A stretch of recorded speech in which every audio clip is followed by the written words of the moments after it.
Assalamualaikum warahmatullahi wabarakatuh. Perkenalkan, nama saya Laode Aziz Naim. Izinkan saya sebagai moderator untuk membantu berjalannya presentasi atau pembahasan kelompok kami tentang materi pemikiran politik Islam menurut Al-Ghazali, Ibnu Taimiyah, dan Muhammad Nasir guna memenuhi tugas mata kuliah pemikiran politik Islam dengan dosen pengampu Bapak Kustiawan. Kelompok kami terdiri dari 3 orang. Yang pertama saya sendiri, Laode Aziz Naim, kemudian ada Widya Irdiana dan Helen Permatasari.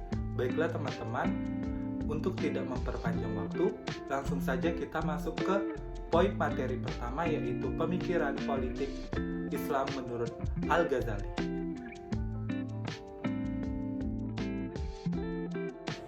Yang pertama mengenai pemikiran politik Islam menurut Al-Ghazali. Al-Ghazali dapat dikatakan sebagai pemikir muslim yang paling populer dan paling berpengaruh di dunia Islam. Terkait dunia politik, Al-Ghazali berpendapat bahwa mendirikan imamah adalah wajib. Hal ini dapat dilihat dalam karyanya Al-Ijtihad fi Al-I'tiqad. Al-Ghazali mengungkapkan tentang bentuk pemerintahan, kewajiban mendirikan suatu pemerintahan, dan mengangkat imam yang berfungsi untuk mengurusi persoalan agama dan dunia. Imam atau pemimpin yang seperti ini dalam sejarah politik Islam dikenal dengan istilah khalifah. Al-Ghazali melihat begitu dekat dan saling berhubungannya antara agama dan kekuasaan politik. Agama adalah dasar dan sultan adalah penjaganya. Menurut Al-Ghazali, manusia adalah makhluk sosial yang tidak dapat hidup tanpa bantuan orang lain. Disinilah perlunya mereka hidup bermasyarakat dan bernegara. Kewajiban pembentukan negara dan pemilihan kepala negara bukanlah berdasarkan pertimbangan rasio, melainkan berdasarkan kewajiban agama atau syar'i. Ini dikarenakan bahwa kesejahteraan dan kebahagiaan di akhirat tidak tercapai tanpa pengalaman dan penghayatan agama secara benar. Prinsip kepatuhan kepala negara yang ditekankan oleh Al-Ghazali dalam bukunya Al-Tif Al-Masbik menyatakan bahwa Allah telah memilih 2 kelompok manusia, yaitu para nabi dan rasul Allah dan juga para penguasa. Baiklah, saya akan membacakan pemikiran politik Islam menurut Ibnu Taimiyah.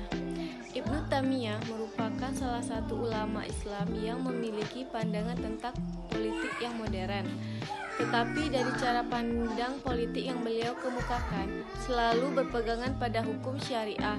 Ibnu Taimiyah mewakili pemikiran politik klasik dan pertengahan mengembangkan teori politik kedaulatan syariat, yaitu meletakkan syariat Islam sebagai hukum tertinggi dalam pemerintahan.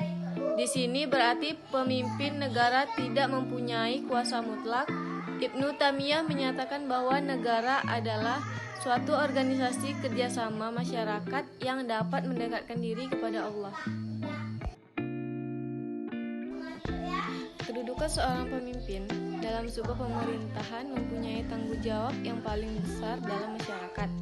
Karena itu adalah satu-satunya jalan untuk menyatukan agama Islam.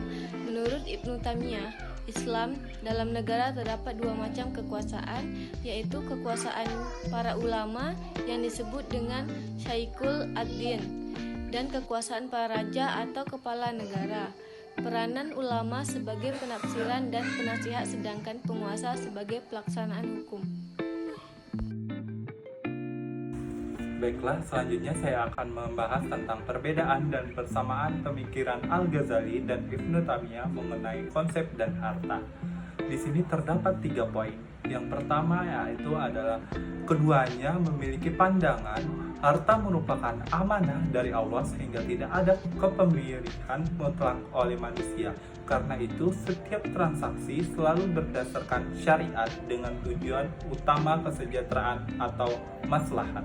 Yang kedua, dalam mencari ataupun mengalokasikan harta, keduanya mempunyai titik temu bahwa setiap transaksi harus bisa merealisasikan keadilan dan menghilangkan kezaliman. Yang ketiga, kontribusi dan relevansi konsep harta keduanya tokoh tersebut bagi perkembangan pemikiran Islam, yaitu keduanya mempunyai pemikiran dan komprehensif mengenai konsep harta dan kesejahteraannya. Materi yang ketiga yaitu tentang pemikiran politik Islam menurut Muhammad Natsir yang akan dibacakan oleh saya sendiri. Muhammad Natsir merupakan tokoh yang mempunyai reputasi nasional maupun internasional, memiliki wawasan luas tentang ajaran Islam. Partai politik Islam menurut Muhammad Natsir merupakan sarana menyampaikan aspirasi dalam pemerintahannya. Tujuannya adalah untuk ibadah dan menjadi hamba Allah yang beriman, bertakwa dan berakhlak mulia, yang berasaskan pada Al-Quran dan Sunnah. Berikut merupakan kontribusi Muhammad Natsir terhadap perkembangan politik Islam di Indonesia, diantaranya terbagi menjadi 3, yaitu menanamkan tauhid dalam diri manusia yang ada dalam partai Islam dan marak bermunculnya saat ini. Yang kedua, memerdekakan para politikus dari berbagai macam investasi penguasa dan hanya takut kepada Allah. Yang ketiga, tidak terlalu berambisi untuk memiliki jabatan dalam pemerintahan.